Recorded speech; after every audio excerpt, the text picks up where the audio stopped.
Hi, I'm Grandpa Gary, and I just got here, and today I got the Twin Timber.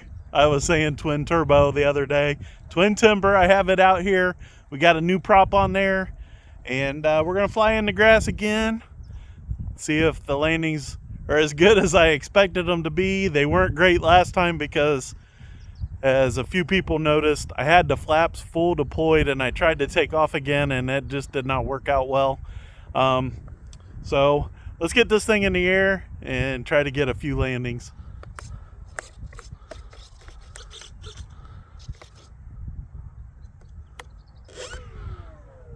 All right, guys, the wind's coming out of the north, maybe northwest a little bit. I think we'll be all right. And just making sure safe is off. Let's do this.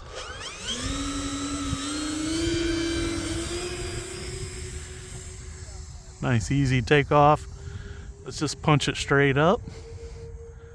We'll roll it over and bring it under. Straight into a loop. I am flying with a 4S 5000 today. I don't think they say it's designed to use that size battery, but it fits in there good. And I have a couple of them because of the D18, which is also a twin, and it feels very well balanced.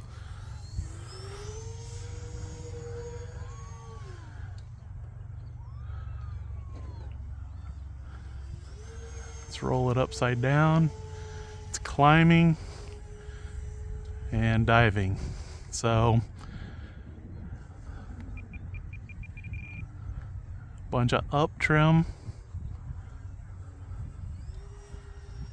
We'll do it again into the wind.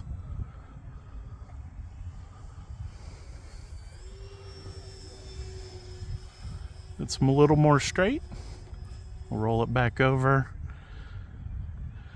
And this time we'll get it downwind and see about landing without the flaps. I am trying to be careful not to cross the fence, as there was a lot of people playing ball today.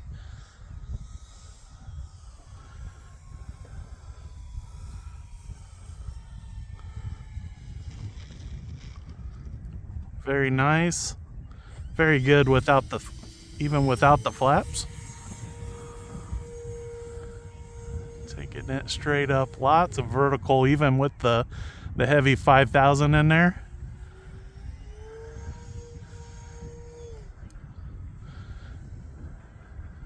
And even with, I guess by giving it more trim in the up, it does potentially help with the loops. The wind blowing the blades, because I was zero throttle as I came out of that.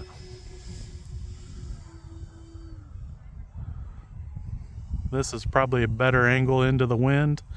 You guys might have seen it started crabbing on me. Little bounce, but not too bad. And as I suspected, the grass actually helps it straighten out on those landings, and the tail wheel gets buried. Oh, I might have dragged the wing there on the takeoff. Like I said, the wind is coming at a slight angle. About half throttle. I do actually feel like I'm giving it more throttle than I did with the smaller battery.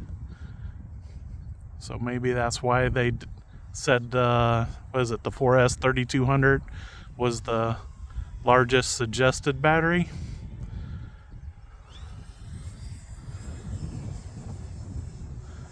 Let's use the rudder, and of course the motor is doing the differential there, really forcing it around, but it is handling pretty good. I'm pretty happy here. I'll keep a little more power in as we touch down. Oh, and the wind got me. Maybe it's more out of the west than I thought. So this time we'll bring it almost straight at me for the landing.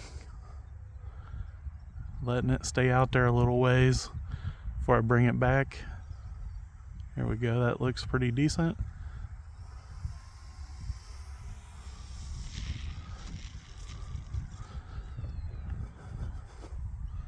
It definitely, when I hold my arms out, it feels like it's that direction, but it's still playing with it just a little bit.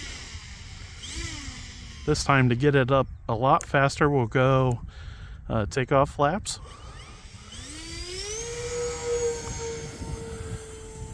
And flaps off.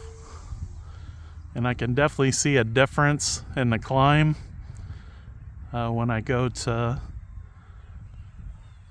no flaps. It definitely levels out. About just under half throttle there. Nice slow. You wouldn't want to do that in a heavy bank turn, but it did good with the wings nice and level at that speed, which would make good for landings. You get it slowed way down.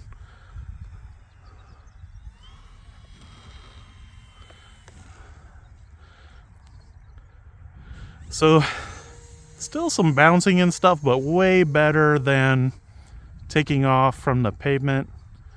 And with the big wheels, this airplane's kind of designed to be in a more remote location. Concept anyways. Pretty happy with that. This would be definitely an airplane that I would want to take to a grass field. I would probably stick with different airplanes when going to paved flying locations if there's not a grass option for takeoffs and landings. But as you can see, it's got a ton of power. Even with the heavier 5000, it's getting off the ground in just seconds, or not even really. As soon as I punch it, it's climbing. Just a little hop, and that's probably got to do with the way they've set up these springs in the landing gear now. And I think somebody has said something about the stiffness of these tires already, but man, I'm happy with this airplane. It's unfortunate that I busted it up on the first flight and then rolled it over when I brought it back out here for that first time.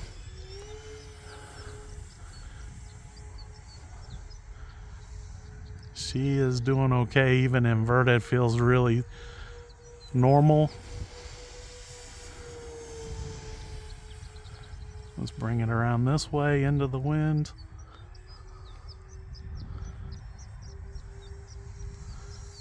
Really, really comfortable in the invert. Very little stick movements.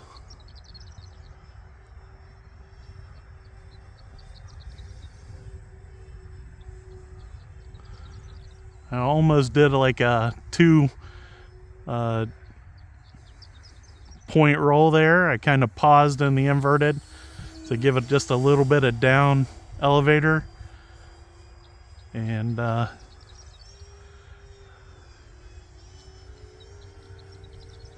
doing the knife edge. And it's decent. It's not easy. I was doing a lot of tweaking with the elevator to try and hold it nice and straight. We do have about, I don't know, maybe 7-mile-an-hour wind right now. So running time, I do have the timer set to about 5 minutes, I think. And we've landed several times, and when you land, often you have the throttle below the 25% that it's actually counting.